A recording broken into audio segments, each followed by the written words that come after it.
Hi friends, ఎలా ఉన్నారు? అందరూ బాగున్నారా? నేనైతే చాలా బాగున్నాను. మీరు ఎలా ఉన్నారు నా కమెంట్ సెక్షన్లో తప్పకుండా చెప్పండి. అండ్ ఇది చాలా డేస్ అయిపోయింది, నేను వాయిస్ ఓవర్ అయితే ఇవ్వట్లేదు, అసలు కుదరట్లేదు అనమాట. సో నేను చాలా డేస్ తర్వాత మళ్ళీ ఇవాళ వాయిస్ ఓవర్ ఇద్దామని ఫిక్స్ అయ్యా. సో ఇవేంటో మీకు ఆల్రెడీ తెలిసే ఉంటుంది, ఈత పళ్ళు అండ్ మామిడి పళ్ళు అనేసి చాలా మంచిగా ఆన్సర్ అయితే ఇస్తున్నాడు. సో వాడికి ఇవేవి తెలియవు అనమాట, ఇవి ఇప్పుడే చూస్తున్నాడు. ఈ పళ్ళనేవి మనం చిన్నప్పుడు చాలా ఏరుకొని తినేవాళ్ళం, ఇవి నేరేడు పళ్ళు ఇలాంటివన్నీ కూడా.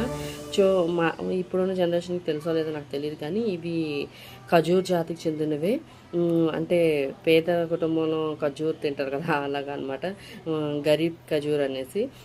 అవి కాస్ట్ ఎక్కువ, ఇవి మనకి సస్తాలోనే దొరికేస్తుంటాయి. సో నాకు చాలా ఇష్టము, నేను చాలా ఎక్కువ సార్లే తిన్నాను. సో మా పండుగ ఇదే ఫస్ట్ టైం చూడటం. మీ అందరు కూడా ఈ ఇయర్లోని ఎన్ని టైమ్స్ తీసుకున్నారు, కొనుక్కున్నారు అండ్ తిన్నారా లేదో నాకు కమెంట్ సెక్షన్లో తప్పకుండా చెప్పండి. మళ్ళీ నెక్స్ట్ వీడియోలో కలుద్దాం. అంటే take care, bye. And subscribe చేసుకోకపోతే సబ్స్క్రైబ్ చేసుకోండి.